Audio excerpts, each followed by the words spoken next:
Once Upon a Real Life with Belle is sponsored by ActiveFlex. If you're enjoying the podcast, share it with a friend as it helps the podcast reach more people. You can buy my children's book to support the podcast as well. It's available on my website, belindamessacreative.com.au. Don't forget to follow, subscribe, and comment on the show.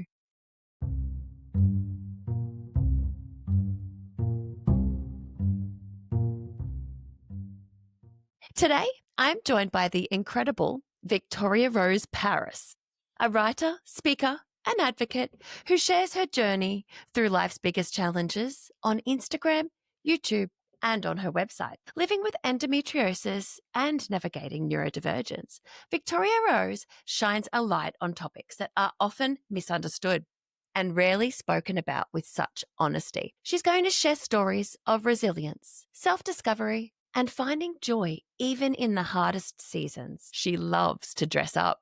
If you see her out in her trackies, it's not a great day. A great day would be a ball gown doing the groceries. Welcome, Victoria Rose. Gosh, you know me so well. Thank you very much. That was very me. Yep. I did tell you I stalked. If only I could actually handle the shopping centre to go in my ball gown. Yes. You know, our Woolies have a quiet hour. Yeah, but it's always at a really inconvenient time. It's at 10 o'clock at ours, 10 till 11. So and that's usually when I finish the gym. And I walk in and there's no music and the lights are low, really, really low. So you think all their bulbs are blown, but it's quiet time. It's really calm. I love it. Now, very, very happy to have you on the show today. I've been looking forward to this because I said to Victoria Rose, I see a lot of myself in you and I just can't wait to hear your life story. Could you share a little bit with our listeners about your life growing up? Who was little Victoria Rose? If when you look back in time, you fantasize or like create fictional memories, because memories aren't actually real. They are a stored story. But little Victoria Rose was adorable. Like genuinely, my mum says I was an angel. And now she realizes that I'm autistic. She was like, that makes more sense. I could use a knife and fork so early. And she realizes now it is because I didn't like mess. I didn't like the texture of mess on my face, mess on my fingers. Like if any mess got on me, I would scream. I was the cleanest child. And that didn't mean like I didn't go out and play in the dirt as well, but it was like contextually relevant. Playing in the dirt with dirty clothes was dirt play, but eating was like a clean thing. So I feel like that followed through a lot of my childhood. My mum only had to really get scary like 3 times in my whole life. And afterwards I thanked her for it. I was like, I feel much better now. I've been told off. I appreciate your time. Like, yeah, my mum was like, you were really weird. And I didn't know you were weird. But when I look back now, I'm like, you were just born a tiny adult. Yeah. Did you have lots of friends? I did, but I remember really struggling with them because they played these games. And I mean like psychological games with each other. Barbies or in the playground, mums and dads? More like the exclusion and there's the new girl and we like the new girl and mind games. And I just didn't understand why my best friend was not being nice. So I did always have at least one friend, but I never really felt 100% safe with people my own age. Like even now, I really love talking with my grandmother's friends and my mum's friends. There's no judgment. And they're open-hearted, and I get it. Girls can be so difficult. One of my daughters experienced the exact same thing her entire school career, and through primary and high school, she just didn't get why the girls were being the way they were, because that's not how she behaves or how she thinks. So, and I only found this out recently. She allowed it because she felt that it made them feel better to behave to her that way. And if that brought them joy. Wow. Yeah. By the time I reached senior high school, my friends were all guys. That is the same as her. Always. Best friend was always a boy. And I encouraged that because boys don't play mind games. They just don't. Oh, we were always inviting boys over. And they were never romantic. It was just besties. Yeah. Yeah. I had that. I was very, very fortunate to have friends growing up. They just didn't look like everybody else's friends. Yeah. You are very open about your neurodivergence, as am I. Can you tell our listeners what is ADHD and how do we say it and what is it? So a lot of people say ADHD, which actually sounds like it's an auditory processing thing, but it's not. The It AU does. is Yeah. for autism and the DHD is for ADHD. So ADHD is autism and ADHD. But when they're combined, it's a very, very complex thing to understand. And I think that's why I was undiagnosed for so long. They mask each other and they don't cancel each other out. People think, oh, well, your autism is okay because your ADHD compensates, or your ADHD is okay because your autism compensates. But that's not how it works. They are two whole brain wiring systems existing in your one brain at the same time. So it's not a matter of 50-50, it's a matter of 100% and 100%. And then they fight like it's Sparta. And is it genetic for you? It wasn't environmental, the ADHD? My mum has ADHD. She's undiagnosed, but that's just because she's 60 That's and right. nobody cares at that stage, which She is just should. rude. She should. I really want her to get diagnosed, but that's a whole different game of Sparta. Doctors in South Australia, they're quite conservative here. It's really hard to actually get diagnosed.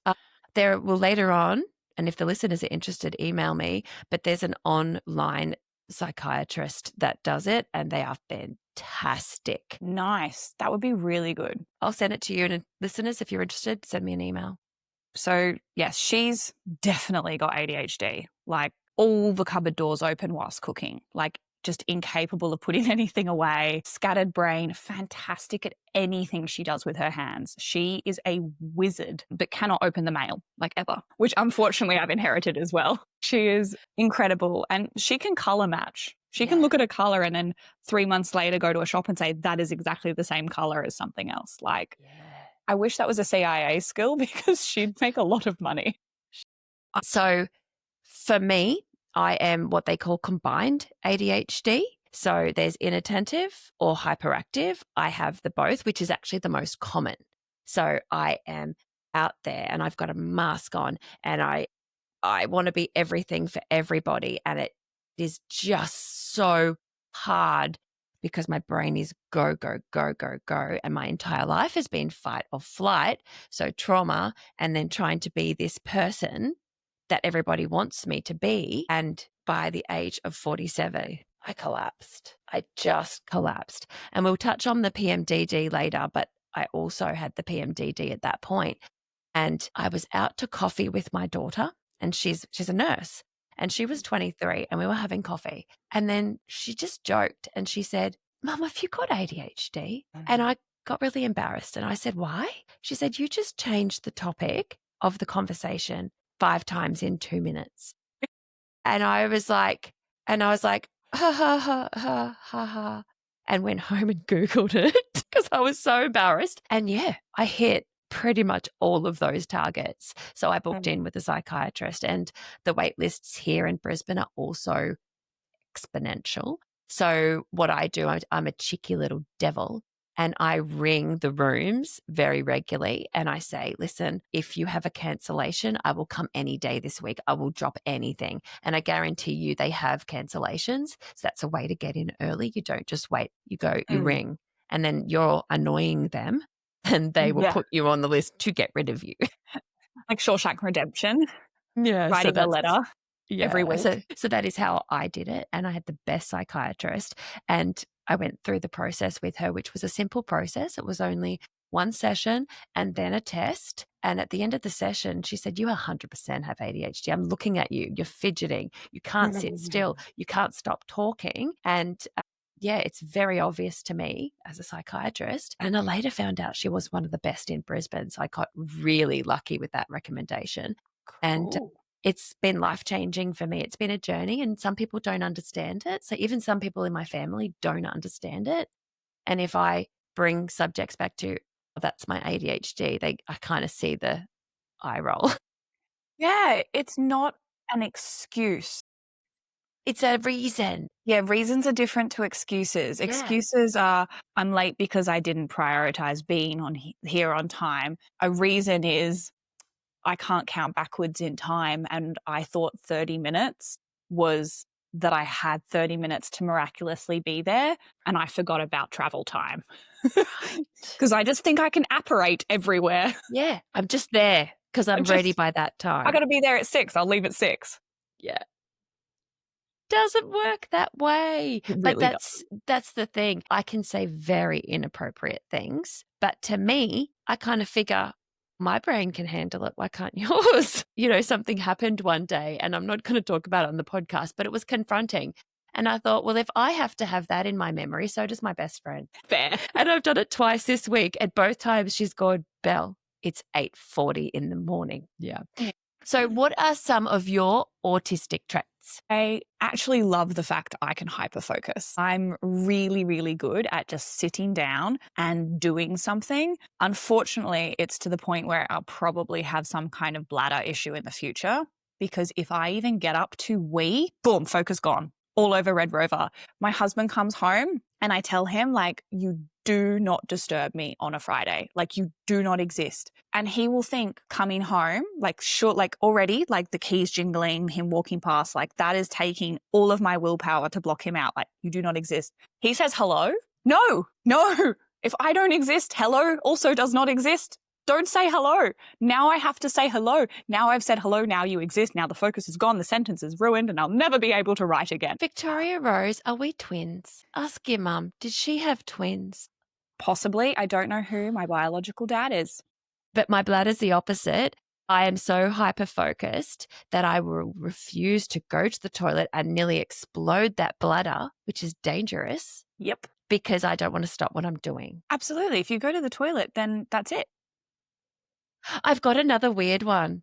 Listeners, please tell me someone else is like this. I will go to the loo in public, and if there's no music, I can't wee. If there's someone in the loo beside me. So it's like I've got this frozen mechanism. Like even my best friend, for instance, if she's in the loo beside me and there's no noise, I will probably pretend to do a wee and then leave the loo busting. Wow. No, I don't have that. I think because I have to finish what I start. Yeah. I was at a party on Saturday night and my girlfriend came into the toilet cubicle with me, and I had like a onesie on with no brassiere. So I had to pull that down. And I said, babe, I don't mind you being in here. You can see my breasts. It's not about body shame. I cannot get started. She's like, and she's a doctor, and she's like, are you serious? It's just me. I'm like, I'm not joking.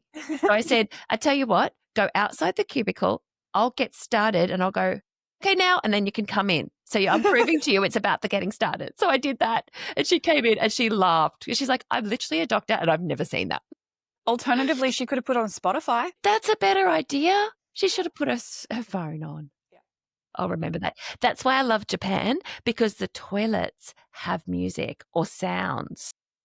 You can press a little button and it will play whales in the ocean or rainforest music, and that's just heaven for me. See, I've never thought about that. I often find when I go into the toilets, if I'm in a restaurant that is playing background music, all of the restaurant noises, everything in there is just noising at me. I just want to wee in peace. But I often get agitated when I go into a toilet. It's fine if it's really low, but when it's like loud and you couldn't take a phone call, it's like I just can't run anywhere.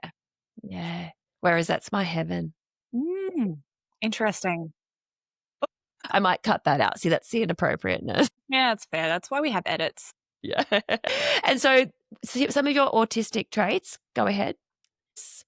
So much around sensory needs. Sometimes I will put on 8 pairs of socks before I leave the house. And they're the same socks that I was wearing like a week ago, but I can't do the socks that day. They're uncomfortable? They're itchy? They're itchy, they're pressing wrong, they're too thin, they're too thick. The rib around the top is too ribby. Like I have like 20 different types of socks because I don't know on any particular day what type of sock I will need. Clothes, temperatures, sounds, light, all of the senses are just turned up to 1,000. So getting dressed can be really challenging because something will feel fine on one day and then awful on another. So when I'm at home, I live in pajamas. Like the minute I get home, I put pajamas on because anything else, bras, oh my God, the fact that it is not social. The fact that it's not socially acceptable to go braless. Yes. Yeah. Like what happened to the 80s? It was fine then. Yeah. Well, I had a breast reduction and now I can. I actually have a bra on now, but sometimes outfits that I wear, I don't need it. And it is heaven. It's so good. Like some Bras are things not you heaven. can, but I mean just like under a t-shirt, day-to-day life, any type of business, like if you walked into any workplace without a bra, and that's not fair. It's not fair. Like they're attached to us. We can't leave them at home. Socks, clothes, smells, lights, sounds. Yeah, all of the sounds. I can currently hear the electricity buzzing in this room and I don't know where it's coming from.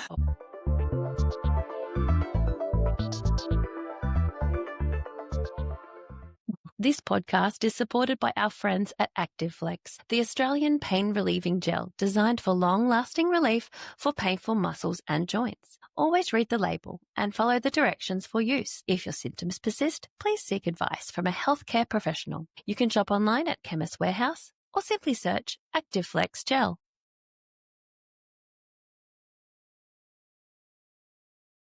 Let's say you're baking in the kitchen or you're cleaning or you're folding the washing.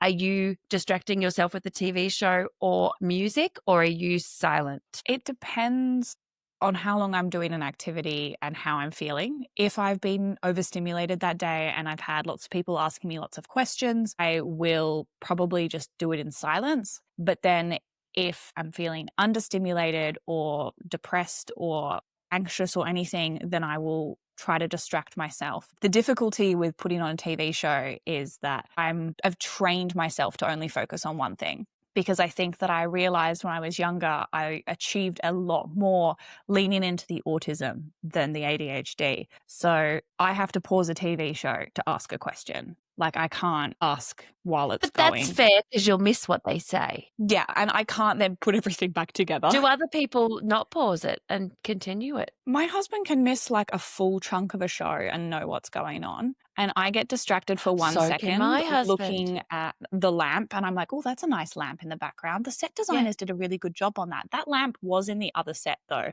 Rewind. And like that was over there in the other office and they've totally recycled that lamp. And then boom, I have no idea what's happening in the plot. Yeah. Was the show called The Good Wife? No, but they do that so much in that.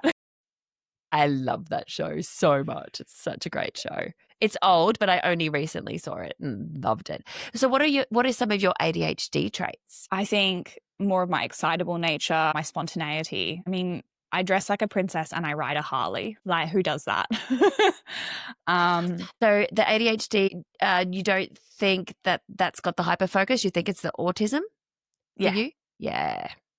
So I've got hyperfocus and mine is generally work. And my children, massive hyperfocus for me. What does that look like?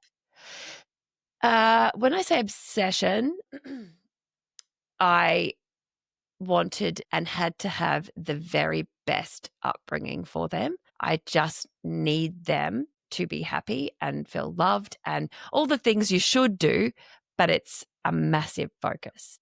And if they're not happy, I feel it in my heart. Like if they're mad at me, like, oh my God, it's like daggers. It's like actual daggers. So that my children have always been a massive hyper focus. And my eldest daughter, she's 24. And I remember because she lives with her boyfriend now and his best mate.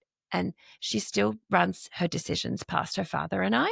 Yeah. And her boyfriend is like, why? Why are you asking your mum and dad? And then she rang me and she said, Mum, I think you've conditioned me to ask your permission even as an adult. And I said, honey, I'm so sorry. You do not have to ask me for permission to do anything anymore. I guess as a child, maybe I never let that go. But we never talked about it. And I never said, hey, you didn't call me. Hey, you should have checked with me. I guess she just knew her whole life that mum and dad are my advisors. Yeah. So I had the same thing. Yeah. Do you still ask mum everything? You run all your ideas by her? Yes, probably too much still. Yeah. She's lived a lot of life and she's made a lot of mistakes. So I can learn from her mistakes. But that was a bit difficult when I first started with my relationship because I would prioritize her opinion over his because she had all of this wisdom and I knew that she thought the same way as me and she understood the same way as me. So it was quite contentious for a while for me to work out the balance between like where our mum's expertise and what is a decision that we're making for the two of us. So she definitely helps me with picking all the colors of the paints and stuff. That is 100% her wheelhouse. Yeah, yeah. I'm very mindful of that with my daughter's beautiful boyfriend. He's divine, but I think he was the same as your husband. And I'm very now mindful of it. I have had the conversation with him in the past as well about how she was raised and that now she should be able to make her own decisions. So I know where he's coming from. The 6 months after I moved in with Adam, we actually moved to Canberra together. So where did you grow up? Good question. Well asked. Yeah. All of it. All over the country. Yeah. Western Australia, Tasmania, China, Norfolk Island. Then I went to Canberra for uni. Then I lived in a bus for like 3 years. Landed in Melbourne for a bit. Broke down in Adelaide. Met Adam. Moved back to Canberra. Then moved back to Adelaide. Out of all of that, I want to go to Norfolk Island. I want to go there so bad. But that's a huge amount of change for you. Yes.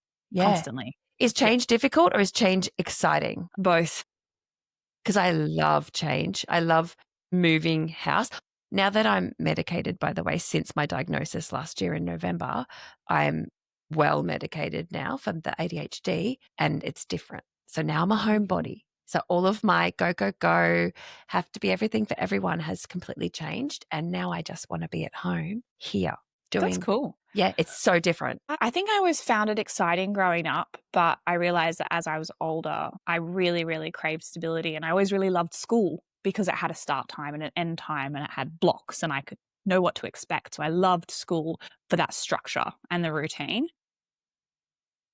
But I'm not really sure where I'm from anymore. So you, with your autism, I would say was the structure. So you loved that school setup of 9 till 3 and you knew what classes and timetable and you liked to focus on what the teacher said. So I'm going to throw it to say my ADHD was the opposite in the hyperactive probably or the inattentive combined. Couldn't focus at school. Couldn't remember what classes I had. Never knew my timetable. School was inherently difficult for me. So I just it was a checkout. I was checked out from 9 till 3. Yep.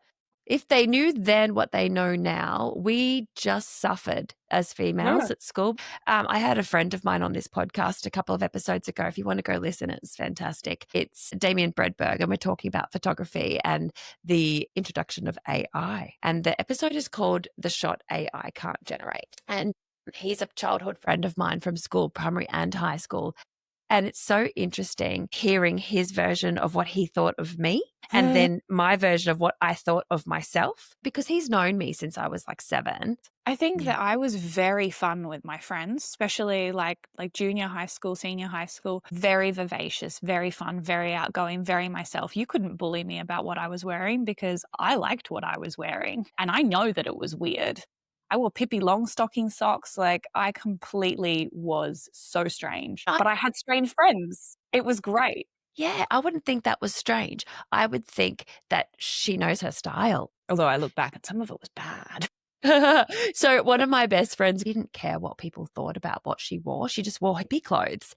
And that was one of the things that made her stand out to me because she does not care what people think. And I was like addicted to that. It was so, so amazing for me because I always considered what am I wearing? It's weird when you see these groups of teenagers walking in the mall and they all have white tops and denim shorts. And you're like, did you all call each other?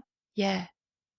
Yeah, they would have. What are you wearing? White top denim shorts. Definitely. So when did you discover your neurodivergence? Probably only a couple of years ago.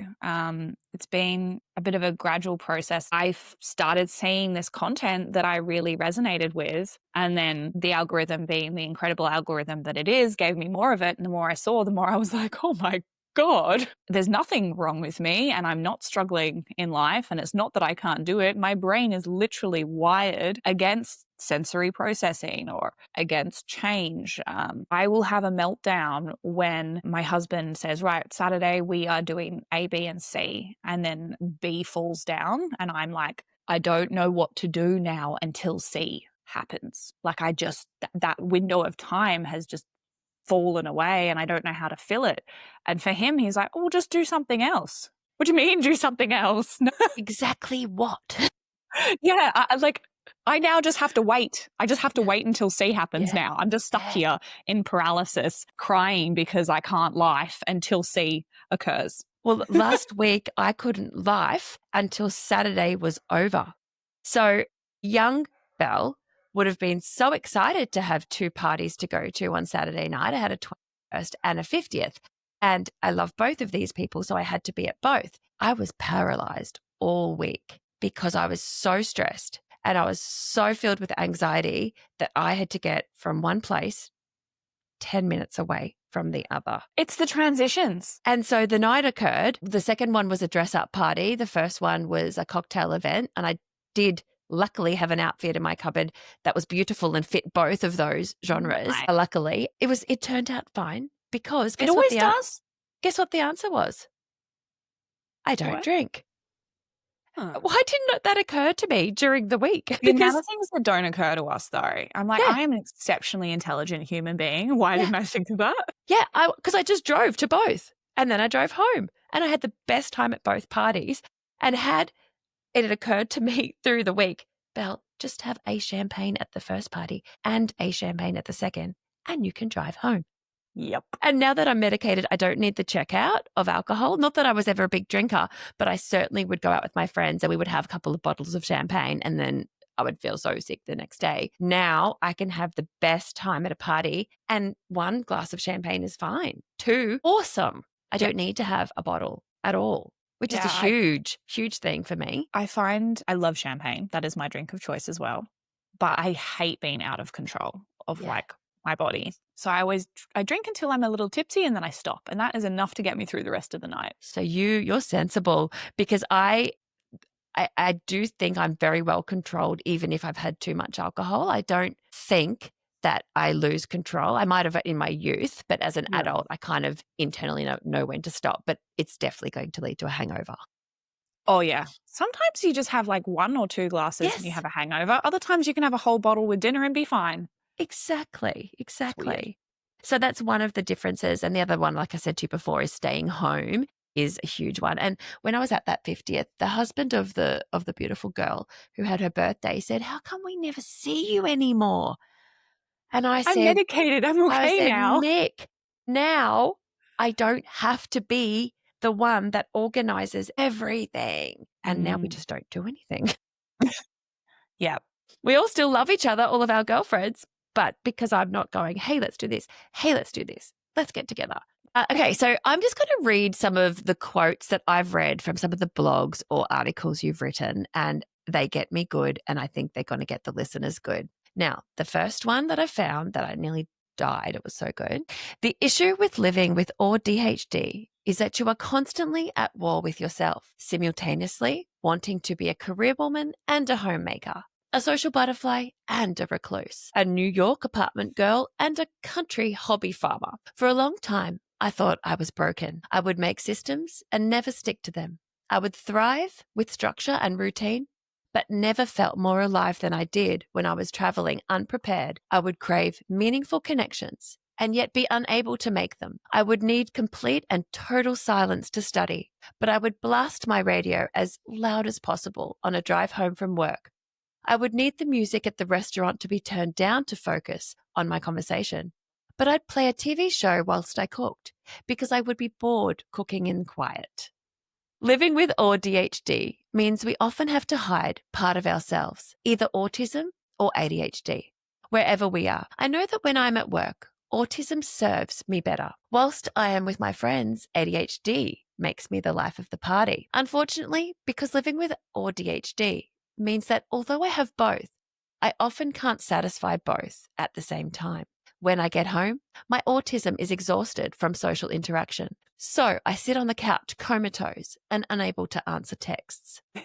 Wow. I do encourage listeners to jump on Victoria Rose Paris's blog or even just her Instagram. She does share a lot of this, but when I read her articles, they're not long, but they will get you if you relate. But this is the best. This is the best. Stop saying to your friend, don't be late, and start saying, do you want me to text you a countdown so you can leave on time? I have goosebumps and I've read it 5 times. This isn't doing the work for us. This isn't accommodating for our inadequacies. It is simply being kind, just as you would ensure the restaurant you went to with your friend in a wheelchair had ramp access. Extend that kindness to your neurodiverse friends. That's a hard one because people view neurodiversity like it's a mental illness, and they view mental illness like it's not a real illness. And there's this big stigma around if it's not physical, which ironically it is. The synapses are different physically. It's just people can't see inside your brain. If it's not physical, it doesn't count. And I think that it's really hard when people say, just get over it, deal with it. You have to learn how to deal with these things. How are you going to have children and be able to cope? But you have to go to the grocery store. All of these dialogues that shame us all the time. We experience enough shame as it is. Like, we're pretty good at doing that to ourselves. And most of us are very self-aware enough to know where our limitations are and to be frustrated by them because we are so capable.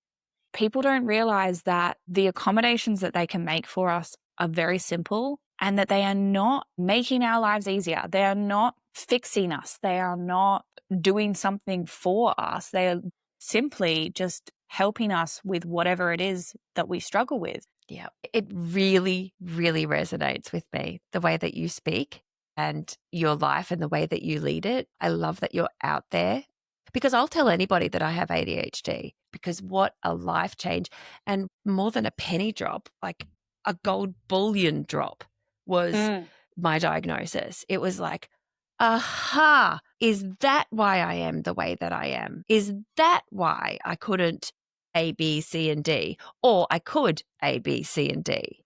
With autism, you can't medicate for autism. So generally when you go to the psychiatrist, they will do the ADHD first. And then if you want medication, set you up with that, then get used to that, then come back later and get your, if you need to, because you already know you've got autism. So is there a reason you would need it medically? Sure, then you go back. Otherwise, you just do your research like you already have. Be medicated for the ADHD, love your autism. Apparently, the ADHD medication, depending on the medication and how you are, can really exacerbate your autistic traits. So many people don't know that they are autistic until they are medicated for ADHD, and then they can't do the life because of the autism. Yeah. So you just give warning to your psychiatrist. I'm not a doctor, but I believe that I have everything. I have all the things. Yeah. And there's so many different medications, and I've tried a couple of them, but the one that I'm on now is bang on for me. Brilliant. Nice. It's brilliant.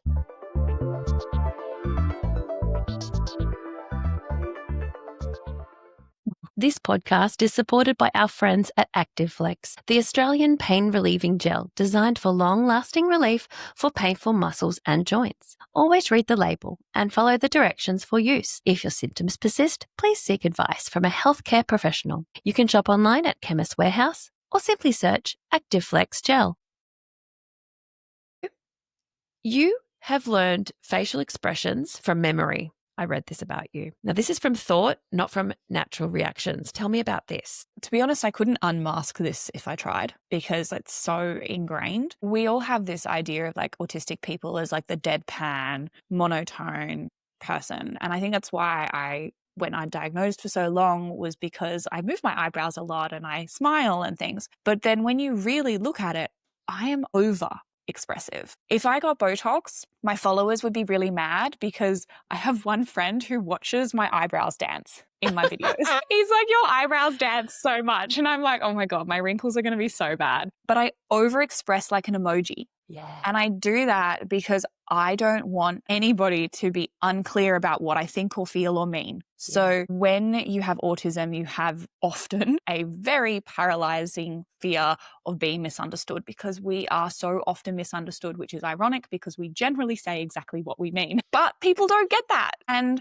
so I have to overexert my face to express I'm joking or whatever it is. And after I've had a big social day, I have a face ache. My face hurts because if you've ever smiled for a photo, you know, when you smile for a photo, it's different to genuinely smiling. And to fake smile takes a lot more muscles than to genuinely smile. And I think a lot of my facial expressions are with that thought, with that like conscious move up higher now. And so it hurts. Like I get to the end of the day and I'm like, oh God, like, can you massage my face?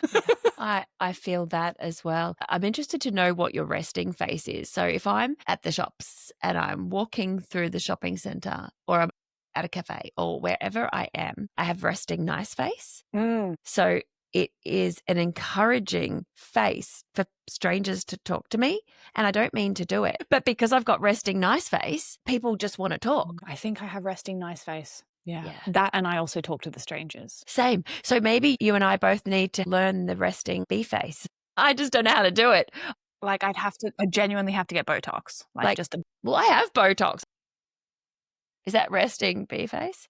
Purposeful bee face. This is my resting face. Oh my God, you're so lovely. How are you smiling right now? So I'll be like in a cafe with my drink. Oh, you look so sweet. I just want to talk to you. Yeah, well, don't, because it's not on purpose. And old men. Oh my God, old men love me. Yep. You're my God. approachable and you're nice. I've been asked out by men that are 30 years older than me so many times. It's the resting nice face and the nice communication style. They're like, I'm in. They will always find young 20-year-olds attractive, no matter what age they're at. And it's biological. I think I'm 20. I'm 47. You've said, I rarely mask now. I try to live as authentically and openly as I can. So what did masking look like for you? Was there anything other than your facial expressions? I think making other people feel comfortable in the conversation. I'm hyper aware about other people's needs and wants. I was at a party last weekend and I noticed this girl come into the party, and I could tell from her body language that she was very anxious about being there. And so I just walked up to her and was like, hey, do you want to come to the bar and get a drink? Because like walking into the whole group would have been really scary. So we got the drink from the bar and then we came back together and penetrated the group together. So it's masking, but it's just that I have spent so long analyzing other people's behaviors and body language and then trying to meet their needs. Now it's a great skill because it allows me to be kind, but it can be very exhausting when you're in a conversation and you're also reading those micro expressions of that person keeps looking to go to the toilet. How do I wrap up the conversation so they can leave appropriately and things like that? Body language is such an issue for me with my husband. So he doesn't think about his body language, but I am reading it hard. Constantly. And he doesn't get that. So, I mean, mobile phones are the best and the worst things that have ever happened to humanity. So I'll be talking to him and he'll be like, yeah, that, like that. Why? Let me finish my sentence. I'm easily distracted. You've got your phone. Now I don't remember what I was saying. So that's an issue for me, is his body language. I probably should buy that book. Okay, there's 2 books. Men are from Mars, Women are from Venus. Never read it, but I bet it's accurate. And I never read this other one either. And it's the one about love languages. I've never read it, but I know a lot about it. Right. Same. So I just think he doesn't know my love languages. I love him with all of my heart. And I know that he would do anything for me and he loves me with all of his heart. But our love languages are so wrong, like so wrong. I need you to look at me. I need you to hug me. I need you to want to be close to me on the couch, where he loves this. And then the annoying thing is he could repeat back to me everything I just said. How? Your word processing in your brain cannot exist in two places at the same time. How do you both text and listen without writing what I'm saying? I don't know. Well, their sensory processing is different to ours. I'm going to read both of those books. Okay, so what do your stims look like? Do you have stims? Yes, and they are mostly invisible, and I just discovered a new one. Ooh. And I didn't know that I was doing it until a month ago. I will flex my leg muscles inside my pants over and over and over and over. And then I wonder why I'm always in pain. And you can't see that. Like if my calf is going, you can't see. Are you on the couch or are you at work? What are you doing when you're doing that? Generally, if I'm in like 2% of any discomfort in a social engagement at work, even just speaking with Adam, sometimes I will notice that I'm tensing my muscles on and off. And I didn't even know I was doing it until 2 months ago because it's invisible. Yeah, I'm trying to. The reason I'm being silent is that I'm a fixer. I'm a people pleaser and I want to fix your leg thing and I don't know how to. Yep. So I'm trying to think of what could Victoria Rose do, but I don't know. I think just being aware of it and then remembering not to do it. So hard though. Mine is fingers. So if you go back through any of my episodes, they're all on video and I'm doing these ones, these ones. Or I'm leg shaking. Like I'll be leg shaking constantly and at work or on the couch or whatever I'm doing, like you can't see it, but like leg shaking. I think I've hidden a lot of my bigger ones because I noticed that other people were noticing. I had a friend flag me for playing with my necklace and he said it made me look nervous and insecure and I never did it again. I just stopped the whole stim, which was quite incredible actually. So my stims are I think very that's all right. subtle. I mean, I do that sometimes. Like if I'm talking, I might do that. And then I'll also, another one my daughter says to me, I've got to stop doing is these ones in the videos. She says I do this all the time, but I like it. Yeah. I like touching it. I'm touching my hair, by the way, guys. I'm just twisting my hair, not twirling it for hours. It's not her hair. She's a cheeky devil. So stims can be obvious to you, but some people may not notice them. But this is very interesting about when neurodiverse people hang out together is that we love each other so much. We're so accepting because it's like, oh my God, my people, they understand. And at the same time, we drive each other crazy because our stims set other people's stims off. It's like a chain stim reaction. My mum does this thing with her thumb on her leg or something. Yes, me too. Me too. Rubbing, and I can hear it. Yeah, we can be in the car with the road noise and the radio on, and all I can hear is I cannot wait for my middle daughter to listen to this episode because when my mum drives and does that, like you're saying, with her thumb on her leg as she's driving, my daughter can't stand it. I'm used to it, but she can't. She's like, oh my God, stop it. She can't stop it either. Yeah. I'll stop her and she'll do it again. And I'll stop her and she'll do it again. It's so it's a stim. Absent-minded for her. And I just, in the end, I just put my hand on her. That's just the whole hold time. Her head. I just hold her hand. I'm like, I can't. Yeah. I'm going to throw you out the car. Yeah. Also, I don't know if you would call this a stim. So if it's not external, is it still a stim? I think so. Like, do you mean because people have stims inside their mouths, or do you mean like? I definitely have one inside my mouth. I definitely have one inside, but also I make funny noises like. Oh, yeah. I feel my like husband probably a stim. Hates it. But I noticed both of my brothers make the same noise. Isn't it funny how like intense it is through families? My grandmother does this. I do this all the time. We're just at the moment we're twiddling our thumbs. Yeah. Because my grandfather used to say if we were bored, twiddle your thumbs. Yeah. Well, literally all the time. I don't mind that. It doesn't make any noise. Twiddle your thumbs. It's fine. I've done it so many times. But so one of my, if it's a stim, it's internal. And it's repeating things in my head. Like if I see a license plate number and I'll just repeat it. I don't need that number and I'll forget about it when I'm distracted by something else on the road, but I will repeat in my head that number plate or the same lyric of a song and I can't get past it and it's in my head. constantly. I don't think that So my stims are in my head as much as in my body. the external, mine are both. And then my husband is used to my games. So my games are such as, hey, guess what? I'll give you $50 if you can guess the song that I'm singing. Or I never would give him $50, but I'll give you $50 if you can guess what I'm thinking, or, things like that. And he always plays my games. God bless him. Oh, that's so He lovely. always plays my games. But my brother, he's just come home from overseas and he lives with us. He won't play my games. How rude. I try. And he'll be like, I'm not playing your games, Belinda. Just tell me what the song is. I do hate a guess what. And then That's me. when I'm a guess Adam what. actually makes me guess. Guess what That's happened at work me. today? I don't know. Did you get hit by a meteor? Like, I don't know. Like, So you're I just being my don't know. brother right now. You're being my brother right now.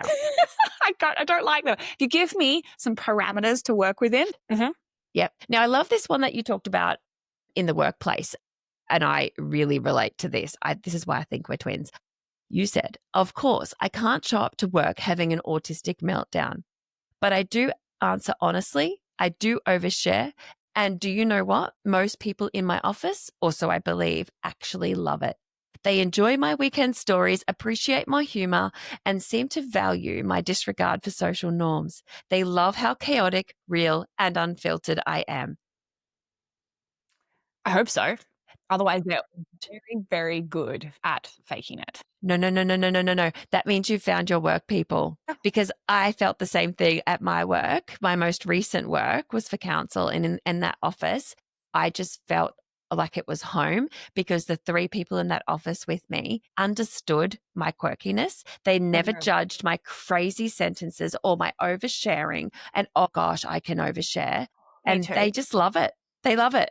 They don't make me feel dumb. They don't make me feel silly. And I really, really related to that. My probably favorite work colleague was saying yesterday, we have a meeting on data, and she said that I should be able to get out of it to go and do this other thing I need to do for work, because she's going to have to explain it to me anyway.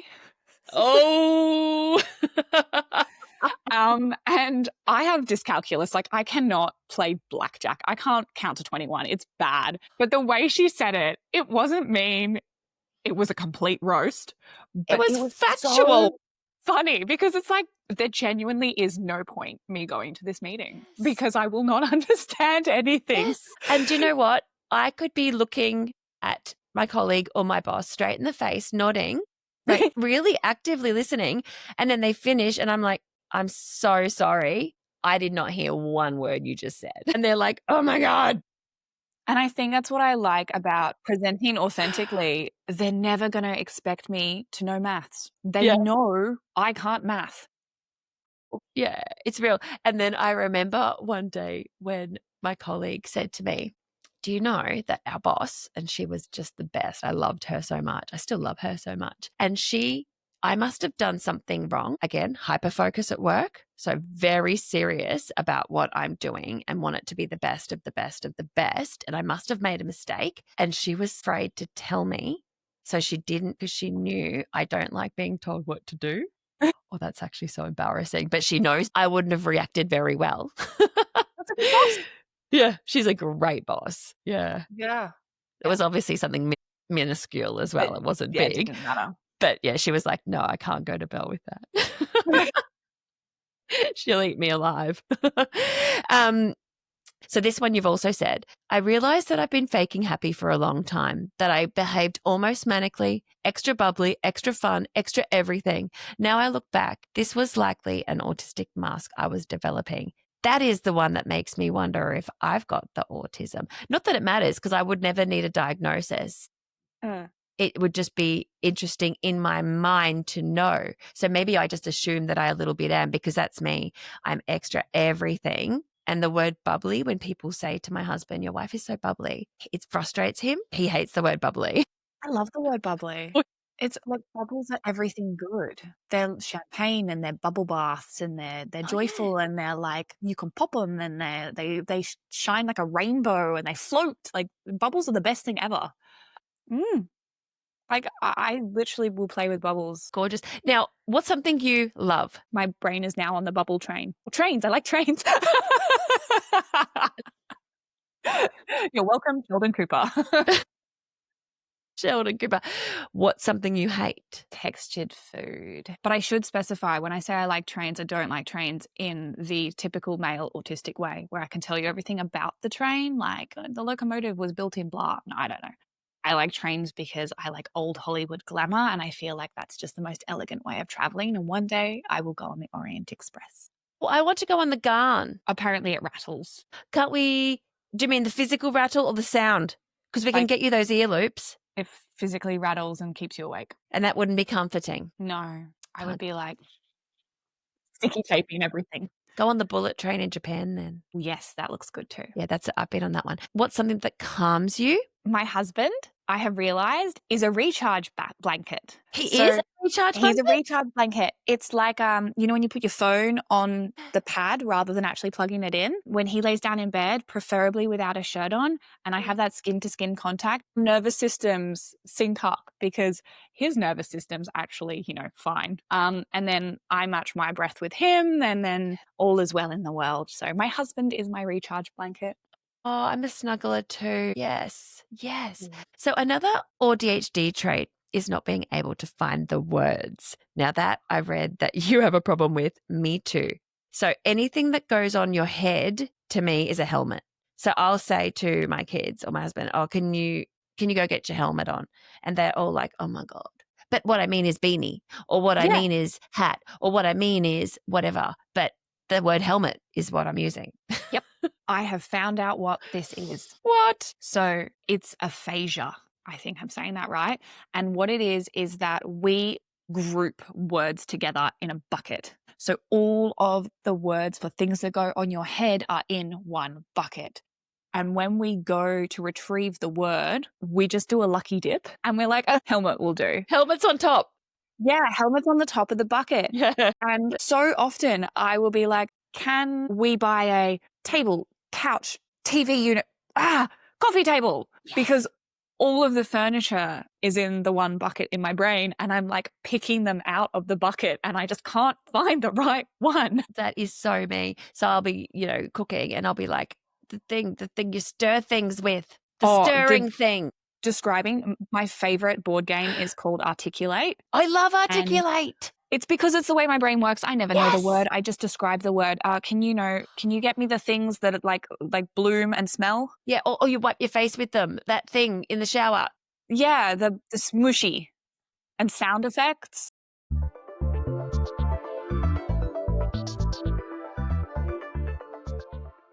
This podcast is supported by our friends at ActiveFlex, the Australian pain relieving gel designed for long-lasting relief for painful muscles and joints. Always read the label and follow the directions for use. If your symptoms persist, please seek advice from a healthcare professional. You can shop online at Chemist Warehouse or simply search ActiveFlex Gel.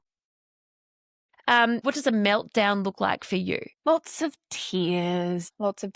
And if it's really bad, I'll also potentially like hyperventilate. I often will find myself on the floor. Like the world is just so big and scary that I have to become small.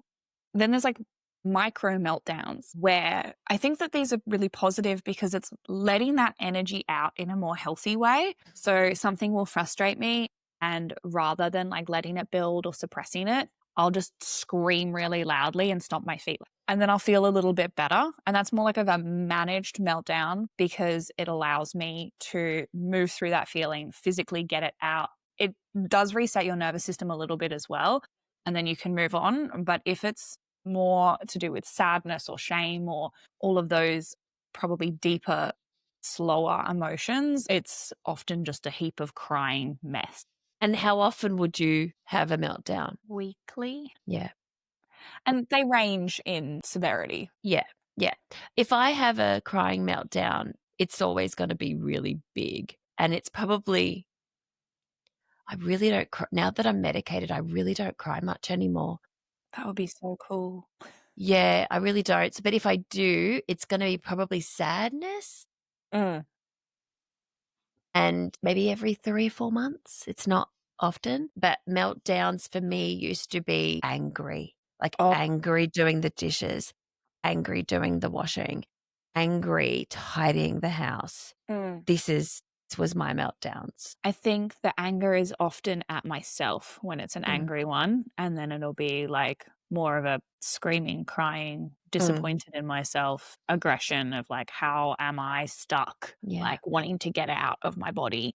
I learned pretty quickly as an adult. I didn't do it as a child, so I don't know where it came from. But I never cried as a kid. I didn't have meltdowns. It all happened after I like probably the last few years more. I've just kind of broken open. Somebody cracked the egg. I think that'll be coming with my next two questions. I think the answers will be there. But I learned pretty quickly not to break things because very overstimulated, very frustrated, very stressed. 2 kids, work, building a house. This is going back to when I was 30. And I was so frustrated, so overstimulated, so much pressure of building this house, having 2 kids, working. And all I wanted to do was my husband to call the digger and tell him where the Telstra line was so he didn't dig the cable when they were putting in the fence. And he said, "You do it." On top of everything that I've got, I just handballed you one thing, a phone call to the digger. And you said, "You do it." So you said, "F you." In my head, that's what you said. When I have every ball in the air spinning, you said, "F you." And so I had my brand new, back in like 2009, brand new Sony mobile phone. And just to show him how hurt I was, I threw it on the ground and smashed it. My own mobile phone. And I swear, as it left my fingers, I'm like, no, not what I meant. I bet you couldn't call the guy though. I definitely couldn't call the guy. Oh, instant regret. Also, you should have called the guy. No, I think I'm too attached to all my possessions to break them. Yeah. So what about overstimulation? What does that feel like to you? Death by 1,000 cuts. Taylor Swift. It's like having heavy metal, if you don't like heavy metal blasting in your ears with 1,000 fire ants and somebody asking you a question that you can't quite hear without subtitles. And then having the expectation of like your grandmother walking in the room and asking you to bake a cake from scratch. On top of everything. So mine feels like my head is going to explode. It feels full. It feels pressurized, like a pressure cooker about to explode. Yeah. And you can't fit one more thing. It's definitely got that overfull feeling, like you're at capacity. And if one more person asks you a question or if one more thing happens, you're just going to pop. Yep. And then my beautiful, gorgeous husband will be like, where's this or where's that? And they're just simple things that are where they live, like a Glad wrap or whatever. To me, that's adding more pressure to me by even asking me that. And I say, you run an entire company and you don't know where the Glad wrap is in your own home. But what I'm saying is my brain is so full, you're adding to it with having to explain to you where the Glad wrap is, where it's been for the last 10 years. Now, let's touch on the PMDD. Is your PMDD new? I've had it since I started my periods, but the doctors always just thought that I was depressed. So that's really common, that PMDD. Most people don't know what it is. It's premenstrual dysphoric disorder. Now, I didn't know what it was either, and then I had it. And it was debilitating. It's horrific. It's like being possessed. For 2 weeks of the month, I didn't care if I lived or died. I literally would prefer the latter. For 2 weeks of the month. I can be completely suicidal. And it's frustrating because I know I'm not depressed. I have a really beautiful life. I'm very grateful for my life. I have a wonderful outlook. I'm intelligent. I have a supportive husband. And people with depression also feel like that. People with depression do have wonderful lives sometimes and yet still are chemically imbalanced and are depressed. But PMDD is different to depression. And I think I would have had times in my life where I did have depression, anxiety, But PMDD is so different. It is heightened. It's almost psychotic. I ruined friendships. And see, mine only came on with the chemical imbalance of hormones, I would say, probably when I was about 40. And it just got worse over the next few years. And it absolutely ruined friendships, as in I was not behaving normally at all. I was unable to. And then, like I said, 2 weeks of the month, just there was no care in the world from me about my own personal life. And I completely ruined my daughter's university graduation. I'm going to rephrase that. PMDD completely ruined my daughter's graduation from university. I was so down, and you used the word psychotic. I'm not sure that that's the right word, but I was not of my right mind. Yeah. And I was unable to human on that day. And I actively ruined her day. She cried her whole graduation because her mother, and I did try not to go so that I couldn't put that on her, but that made it feel worse for her, me not going. Yeah. And if you just remember back, I said to you earlier, my hyper focus is my kids. And then to ruin my own beautiful daughter that I love and I've loved for 24 years, to ruin her day completely, purposefully, knowing I'm not myself, was an awful, awful memory. Now, when I talk to her about it, and I still bring it up probably every 6 months, and I give her a huge hug and I say, I'm so sorry. I know that I've apologized 1,000 times, but I am so sorry. And we'll both cry. We both will cry about it because I'm her favorite thing in the world and my kids are my favorite thing in the world. So PMDD, ladies, if you've got it, go to your GP. Go to your GP. The signs of depression, you're not yourself. People might even pick up on it. Your husband, your friends might even pick up on, is everything okay? If you feel like you're driving your car and you don't really care if it swerves off the road, maybe go see your GP.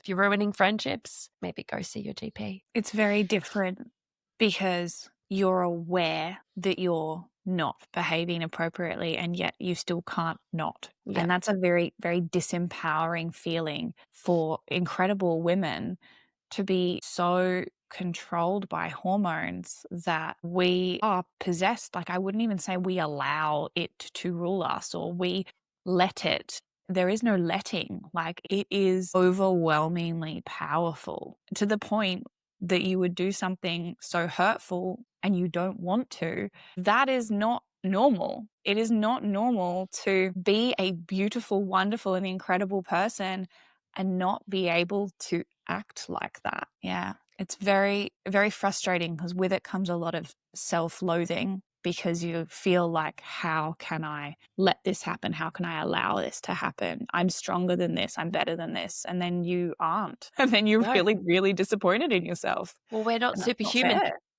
And if you are going to see the GP, possibly make it a female, please, because I'm not sure how far into PMDD we are in the medical world. And I just think a female is going to be your best option to speak to as a doctor.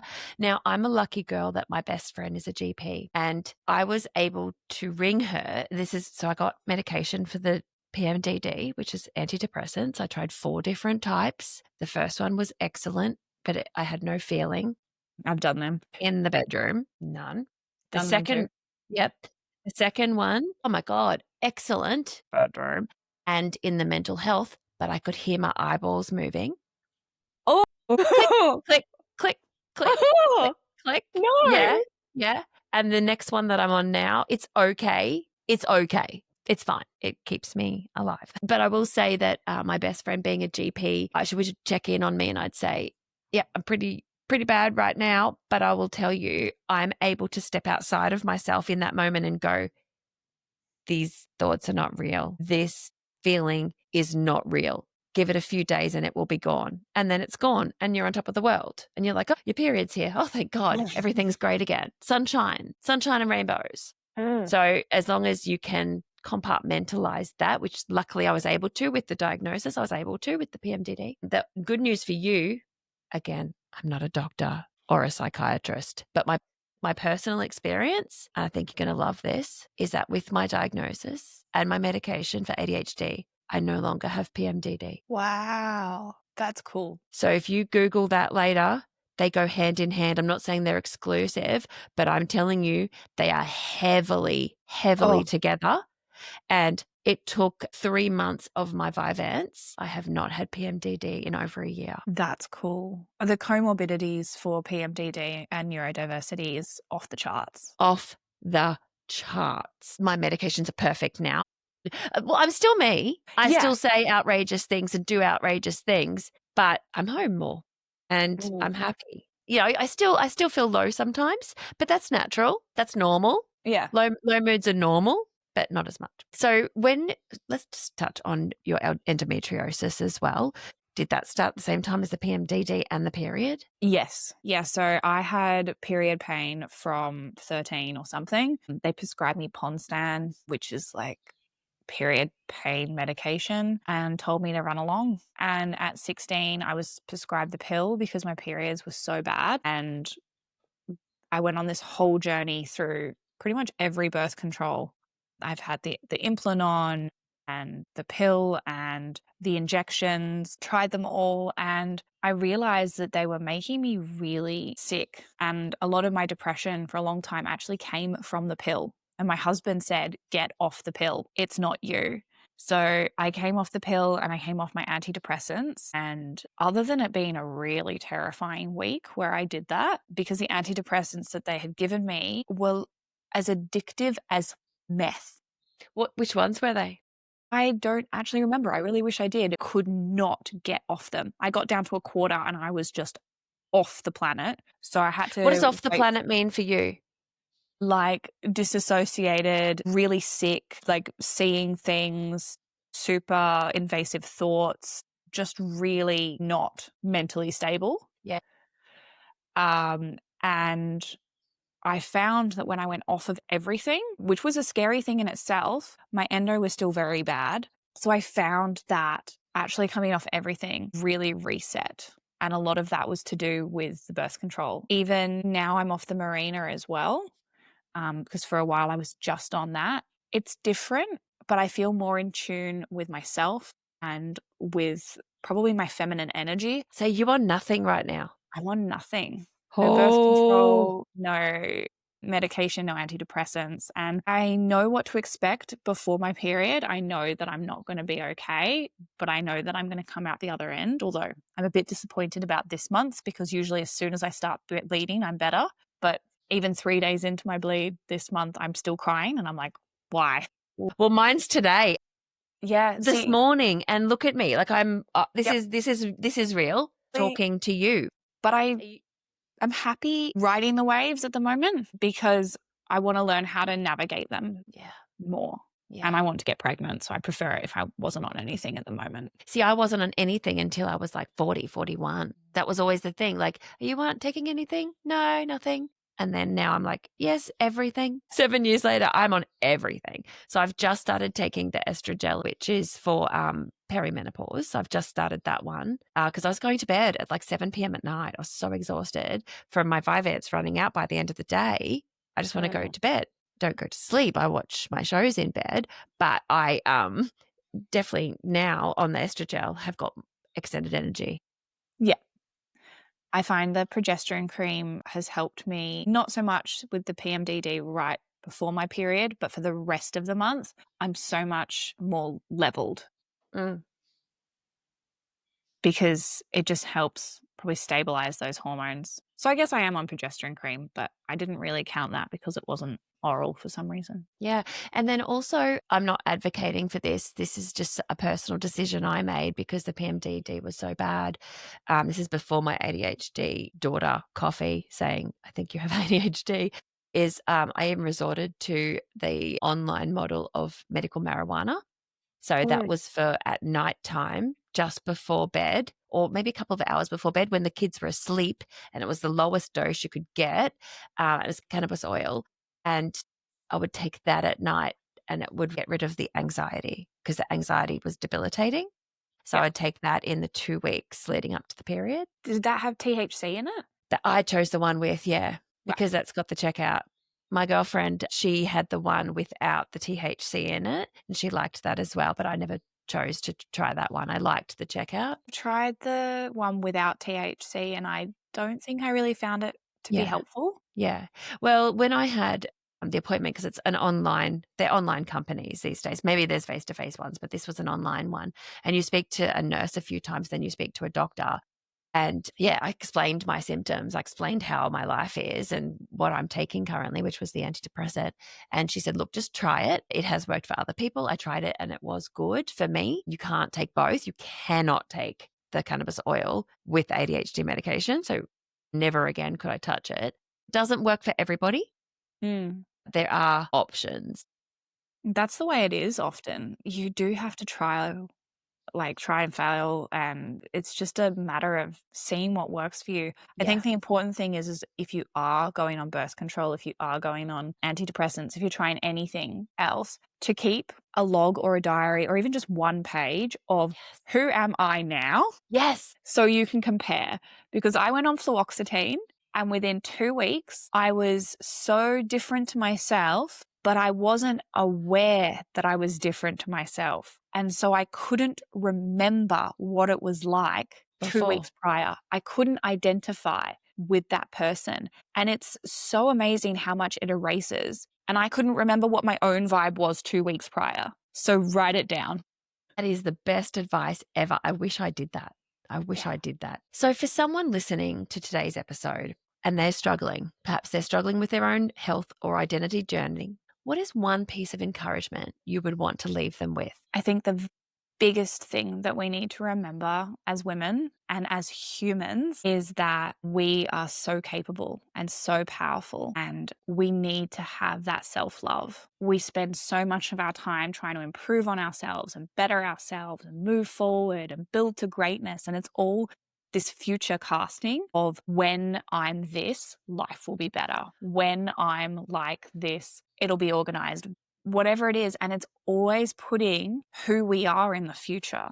And what we need to remember is if we identify with that future self, that means that that future self exists now and it's inside of us now. So you might not be able to live it right before your period, but you can acknowledge that that exists inside of you and love that and love where you're at. And accept that, on Friday, I achieved 45 minutes of work and I spent the rest of the day crying and watching TV. And that sucked. That really made me feel disappointed in myself. But I still need to have that radical self-love and self-acceptance that future me doesn't do this. Future me doesn't have days where they cry. No, future you doesn't exist. Yep. The only person that exists is you right now. And if you want to be this idea of yourself, you've got to do it now. You've got to love yourself and accept yourself right now. What a theme. That is the best advice. I use an app called Stardust for my cycles. Do you? Do you use an app? I've heard of it. Stardust is the best. So that other thing I would recommend that listeners do, if you do suffer from PMDD or even depression before your period, but PMDD in particular, don't schedule things for yourself in those 2 weeks. Be really mindful. I'm sorry, I'm not sure if I will be able to make that party. I think I might have something on, right? Just so you've got an out or go, whatever your choice is, but at least know in your diary that that's going to be a difficult period in your life. Yeah. I didn't do that on purpose.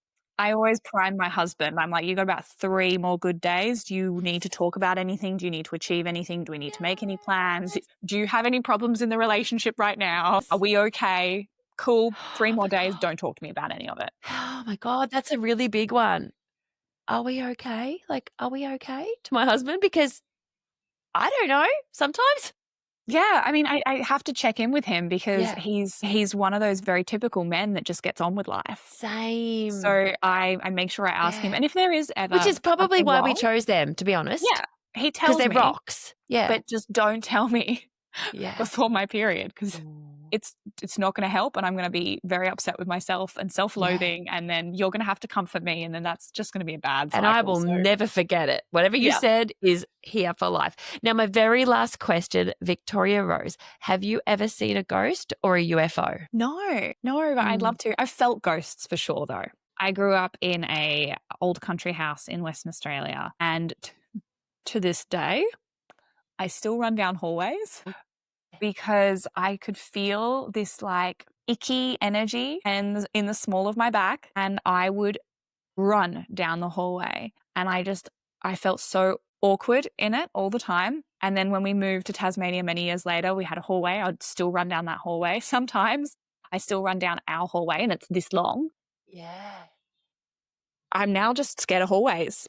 It's your thing.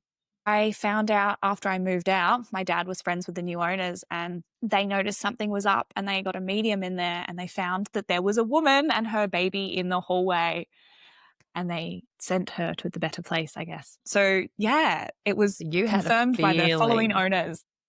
There you go. Well, I've never seen a ghost or UFO, but I do love to ask my guests because most of them have seen ghosts. A bunch of them have seen UFOs. I'd love to see either. I'd only like to see the UFO provided they didn't take me with them. Yes. Like, even we can have a chat. That's fine. Just I'm well happy here.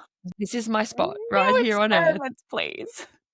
Thank you so much for chatting with me today. I knew that the information that you and I would cover would be the content that I want to be able to put out for listeners, whether you're struggling or not, or you know someone who is. It's so important to talk about these things. I'm really hoping that we can live in a world where it makes sense to everybody just as much as somebody in a wheelchair. Absolutely. Absolutely. Thank you, Victoria Rose. You're amazing. And I do want to see you one day in a ball gown in Woolworths. Okay, I can arrange that. I bet you will. I have a pretty cute photo of me in a nice dress with a fascinator in Bunnings. Can you send that to me? I'm going to put that as the face of this episode. Okay. This is what I think of you. I'm doing a little love heart with my fingers. Thank you. You're amazing. What do the cool kids do now? It's something wrong. Oh God. Like the teenagers, they do that. Like we grew up doing this. They do. What did I even do? 2 fingers. They do that or something. Yeah, that's probably cuter. There. Yeah, that's what I think. All your knuckles are in the way. Yeah. Look at us.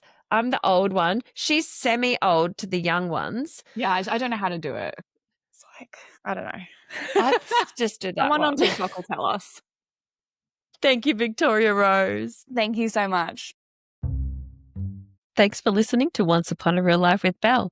Don't forget to like, follow, subscribe, comment, and all of those things. It really helps the podcast reach more people.